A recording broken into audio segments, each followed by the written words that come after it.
Voters almost always rate public safety as a top concern. Sure. This election is no different. Now, the mayor does not manage the sheriff's office. The sheriff does. Right. But what would you do to help the sheriff manage and ideally reduce violent crime in the city? And how would that approach differ from the approach your opponent, Daniel Davis, would take? Well, I think that, first of all, let me say that despite what you may have seen in a mailer near you or on a commercial, I want to fully fund our police department. I think the very first thing you have to do operationally is fund public safety. It's incredibly important, police and fire. So I will certainly do that. I look forward to working with our police department. I've done that my entire life, both when I was anchoring the news and through the foundation. I've always had a fantastic relationship with our police department. And in fact, when I met with the Fraternal Order of Police, when they were doing their interviews, I told them, I said, look, I know how this is going to go. I recognize who you're going to choose to partner with here in this election, but let me just say that when I am mayor, public safety will be top of mind for me. So I will say, first of all, I will fully fund our police.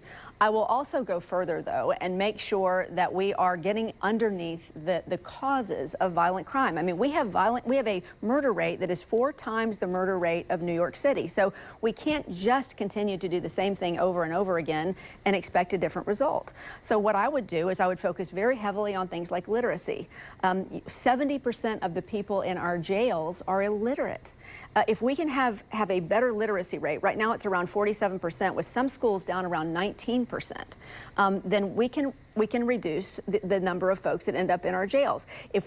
I toured the jail about 4 months ago and talked to a lot of the folks that have been there for a long time working. First of all, they're understaffed. They need more staff in the jail. But the other thing they told me was, we have some amazing intervention and prevention programs that nobody ever funds. I want to fund those. What I would ideally like to do is keep a lot of folks out of jail as opposed to reacting once something has happened. And I think in almost all ways, if you can prevent something as opposed to trying to solve it once it's already happened, not only are you saving money, but you're saving lives. And let's talk more about your relationship with our local law enforcement. As you mentioned about the mailers and the commercials, we've seen the commercials, the sheriff, T.K. Waters, mentioning that you're soft on crime and that his officers are going to be less safe due to your, quote, radical policies. So they say in those ads that you attended every Black Lives Matter rally and that you support a civilian review board to hold police accountable. Can you tell us a little bit more about that civilian review board and your plans? Well, let me say, first of all, that I was at the same Black Lives Matter marches that Sheriff Waters was at, that Mayor Curry was at. Even my opponent had expressed support for those rallies back when they were happening. As far as the Civilian Review Board is concerned, and I said this when I met with the Fraternal Order of Police, I don't care what that looks like. What I'm trying to do is I'm trying to create better communication between our community and our police. There are 11 cities in Florida, including some very conservative ones, that have citizen review boards. And what we've seen in the data is that there is a 15% drop in the number of arrests of Black residents, and there's also a greater trust between the community and police. Now, I want to say this, because what those ads say and what the sheriff has said is that she's trying to be, or actually my opponent has said, she's trying to take charge of the police department, have somebody to take charge over the police department. That's not true at all. And in 2017, the Florida Supreme Court said you cannot have a civilian review board that has any authority over police. What I want to do, and I don't care what we call it, is I want to have some sort of a community board that can increase those difficult conversations that you have to have in order to create better relationships between police and the community. You know, we had that Safer Together committee. You guys remember that? Joyce Morgan and Tommy Hazuri put that together with the city council.